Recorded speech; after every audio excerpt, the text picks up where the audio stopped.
നമസ്കാരം, news prime മലയാളത്തിലേക്ക് സ്വാഗതം. ഉപരാഷ്ട്രപതി സ്ഥാനം പാതി വഴിയിൽ ഉപേക്ഷിച്ചു പോയ ജഗദീപ് ധൻഖറെ വീണ്ടും വീണ്ടും പിന്തുടർന്ന് വേട്ടയാടാനാണ് BJP നേതാക്കളുടെ ശ്രമം.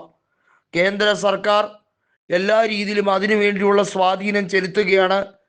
രാഷ്ട്രപതിയെ കൊണ്ട് ഇദ്ദേഹത്തിൻ്റെ കാലാവധിയുമായി ബന്ധപ്പെട്ട കാര്യത്തിൽ, പ്രത്യേകിച്ചും ഇദ്ദേഹത്തിൻ്റെ രാജ്യസഭാ ചെയർപേഴ്സൺ എന്ന ടെനുവർ, അതിൻ്റെ പേരിലായിരിക്കുമല്ലോ പെൻഷനും മറ്റ് ആനുകൂല്യങ്ങളും ഒക്കെ ഇദ്ദേഹത്തിന് ലൈഫ് ടൈം മുഴുവൻ കിട്ടുന്നത്. ബംഗാൾ ഗവർണറായാണ് ഇദ്ദേഹത്തിനെ BJP പ്ലേസ് ചെയ്തത്. അത് മമതാ ബാനർജിയെ നേരിടാൻ വേണ്ടി അവിടെ BJPയുടെ ഒരു ആയുധമാക്കി ഇദ്ദേഹത്തെ വെക്കുകയായിരുന്നു.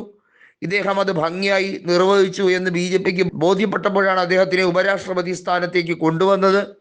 എന്നാൽ അവിടെ ആദ്യഘട്ടങ്ങളിലൊക്കെ വളരെ അഗ്രസീവായി പ്രതിപക്ഷ നിരയെ അനാവശ്യമായി അവരെ മുൾമുനയിൽ നിർത്താൻ വേണ്ടി, അവരെ തമ്മിലടിപ്പിക്കാൻ വേണ്ടിയുള്ള നീക്കങ്ങൾ വരെ നടത്തി. മല്ലികാർജുൻ ഖാർഗെയും അതുപോലെ ജയറാം രമേശിനെതിരെയും വ്യക്തിപരമായ ആരോപണങ്ങൾ നടത്തി അവരെ വരെ താരതമ്യം ചെയ്യപ്പെടുത്തുന്ന രീതിയിൽ വളരെ മോശമായ ഒരു രീതിയാണ് ചെയർപേഴ്സൺ എന്ന പദവി ഉപയോഗിച്ച് അദ്ദേഹം ദുരുപയോഗം ചെയ്യാൻ ശ്രമിച്ചത്. ഏതായാലും ഇപ്പോൾ ഏറ്റവും ഒടുവിൽ വരുന്ന റിപ്പോർട്ട് അനുസരിച്ച് ജഗദീപ് ധൻഖർ രാജ്യസഭാ ചെയർപേഴ്സൺ സ്ഥാനത്തേക്ക് മത്സരിക്കുന്ന CP രാധാകൃഷ്ണനെതിരെയുള്ള ഏറ്റവും ശക്തമായ നീക്കമാണ് ആരംഭിച്ചിരിക്കുന്നത്. ഈ തെരഞ്ഞെടുപ്പിൽ ഇന്ത്യ മുന്നണി വിജയിക്കണം എന്ന ആവശ്യമാണ് ധൻഖർ ഉപയോഗിക്കുന്നതെങ്കിൽ ധൻഖറിൻ്റെ പെൻഷനും മറ്റ് ആനുകൂല്യങ്ങളും ഉൾപ്പെടെയുള്ള കാര്യങ്ങൾ അത് ഫ്രീസ് ചെയ്ത് വെക്കാനും അതിൽ വലിയ രീതിയിലുള്ള തടസ്സങ്ങൾ ഉണ്ടാക്കാനും ബോധപൂർവ്വം അമിത്ഷായും ടീമും ശ്രമിക്കുകയാണ്. അതിൻ്റെ റിപ്പോർട്ടുകളാണ് പുറത്തു വരുന്നത്. ധൻഖറെ പരമാവധി ഉപദ്രവിക്കുക, ധൻഖർ BJPയെ കുത്തിയതിന് കൃത്യമായി മറുപടി കൊടുക്കുക. ധൻഖർ പിറകിൽ നിന്നാണ് കുത്തിയത് എന്ന് സംഘപരിവാർ പറയുന്നു. അതിന് ധൻഖറിൻ്റെ ചീട്ട് കീറാൻ BJPക്ക് യാതൊരു മടിയുമില്ല. BJPയാണ് ധൻഖറിന് ഈ ചുമതലകളൊക്കെ കൊടുത്തത്. അതുകൊണ്ടുള്ള ആനുകൂല്യങ്ങൾ ഒന്നും തന്നെ ധൻഖർ ഇനിമേൽ ജീവിതത്തിൽ പറ്റാൻ പാടില്ല.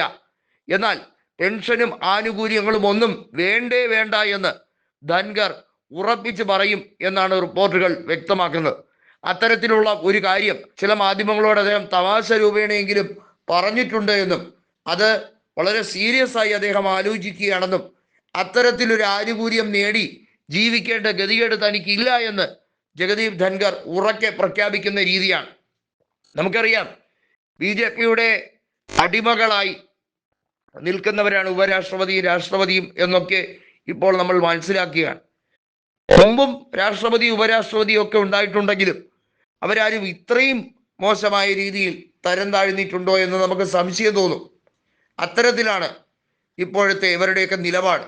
ദ്രൗപദി മുർമുവിനെ ചീഫ് ജസ്റ്റിസ് കൃത്യമായി മറുപടി കൊടുത്തവരെ വീറ്റാക്കി ഇരുത്തിയതും, അതുപോലെ ജഗദീപ് ധൻഖറിന്റെ വിഷയവുമായി ബന്ധപ്പെട്ട കാര്യത്തിൽ ഇപ്പോൾ പ്രതിപക്ഷം പറയുന്ന നിലപാടുകൾ, അതായത് CP രാധാകൃഷ്ണനെ കൊണ്ടുവരാൻ ശ്രമിക്കുമ്പോൾ ഇവിടെ മുൻപ് ഉപരാഷ്ട്രപതിയായിരുന്ന വ്യക്തിക്ക് സംഭവിച്ച ദുരനുഭവം ആരും മറക്കാൻ പാടില്ല, പ്രത്യേകിച്ചും BJP MPമാർ.